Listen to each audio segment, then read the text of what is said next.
Halo sobat, selamat datang kembali di channel kami NKRI. Berita terhangat, berita terupdate di hari ini. Like, komen, dan subscribe-nya. Mantap! Masih jadi misteri, viral suara dentuman keras bikin geger Gunung Kidul. Tribun-video.com dilansir dari tribunwowu.com, masih menjadi misteri apa yang menyebabkan terjadinya suara dentuman di sekitar wilayah Gunung Kidul pada Kamis, 22 Desember 2022, siang. Suara dentuman ini terdengar cukup keras oleh masyarakat setempat. Dikutip Tribun Wow, berikut adalah sejumlah fakta mengenai suara dentuman misterius di Gunung Kidul.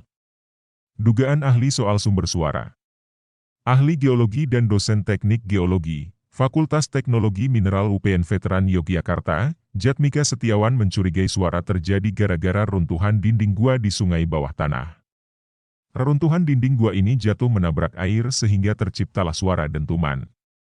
Dentuman bisa terjadi karena amblekan, runtuhan, yang terjadi di bawah tanah, ucap Jatmika saat dihubungi wartawan, Jumat, 23 Desember 2022. Jatmika melandasi argumennya dengan bukti bahwa karakteristik tanah di Kabupaten Gunung Kidul berupa batu gamping atau karst topografi.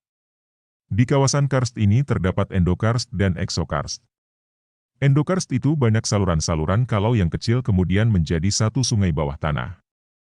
Menjadi gua-gua dari yang kecil sampai gua yang sangat besar di bawah batu gamping, jelas dia. Dikutip Tribun Wow dari Kompas, pemerintah sendiri masih belum bisa memastikan penyebab suara. Hal ini disimpulkan oleh Kantor Badan Meteorologi, Klimatologi dan Geofisika, BMKG.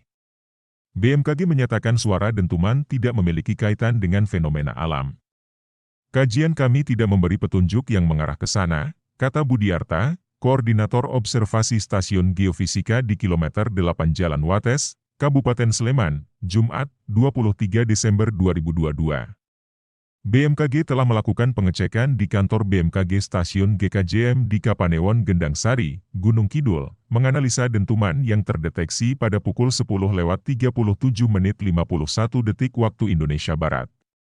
Dentuman ini dipastikan bukan tanda gempa ataupun karena petir. Sumber, tribunnews.com. Terima kasih telah mengunjungi channel kami, semoga bermanfaat, salam sejahtera selalu, jangan lupa like, komen dan subscribe-nya. Sampai jumpa lagi di berita-berita kami.